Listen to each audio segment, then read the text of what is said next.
Le réchauffement climatique et plus globalement, toutes les problématiques environnementales sont aujourd'hui de plus en plus prises en compte par l'ensemble des acteurs économiques. Par les consommateurs dans leur choix de consommation. Par les investisseurs dans leurs décisions d'investissement. Par les entreprises en interne pour de multiples raisons. Attirer de nouveaux talents de plus en plus attentifs à ces problématiques. Développer un avantage concurrentiel. Développer une croissance pérenne à long terme. Et répondre aux nouvelles attentes croissantes de l'ensemble de leurs parties prenantes à ce sujet. De ce fait, les politiques se sont également saisis de cette problématique, nonobstant le fait qu'il ne s'agit pas uniquement d'une prise de conscience, mais d'un vrai défi à surmonter. Ainsi, de nouvelles réglementations et de nouveaux accords internationaux à ce sujet se sont développés depuis les années 2000, avec une accélération toutefois marquée ces dernières années. L'accord de Paris s'inscrit en conséquent comme un certain aboutissement, ou tout du moins, comme l'évolution réussie des précédents accords internationaux, que nous allons tout de même évoquer rapidement maintenant. En 1997 est signé le protocole de Kyoto, qui est le premier accord international relatif aux émissions de gaz à effet de serre. Il regroupe 37 pays industrialisés, représentant toutefois uniquement 15% des émissions de la planète. Les États-Unis et la Chine ne l'ont par exemple pas ratifié.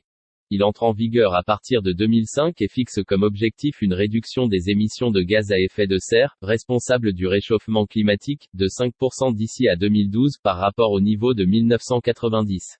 Le bilan affiché en 2012 par l'ONU montre une réussite, moins 24%, mais qui est toutefois à nuancer.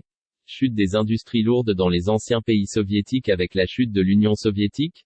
Les statistiques ne portent que sur les pays signataires, etc. Le protocole de Kyoto est toutefois reconduit en 2012, avec une nouvelle échéance en 2020. Lié à ce premier accord international est apparu en 2001 le GHG Protocol, qui est une norme, un outil, permettant de mesurer les émissions de gaz à effet de serre, et de normaliser les informations publiées à ce propos. Il est basé sur le pouvoir de réchauffement global, le PRG. Il s'agit de la méthodologie la plus utilisée à l'international afin d'établir notamment les bilans carbone. Nous n'entrerons pas dans les détails dans cette vidéo, une autre abordera ce sujet prochainement.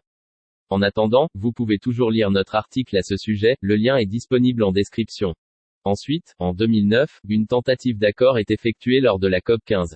Elle est connue sous le nom d'accord de Copenhague, même si cette tentative est en réalité un échec, l'accord n'ayant pas été adopté. Cette tentative de traité a toutefois posé les bases de l'accord de Paris, dont nous allons parler plus en détail maintenant. L'accord de Paris a été adopté en 2015 lors de la COP21, qui s'est logiquement déroulée à Paris. Cet accord international est entré en vigueur en 2016.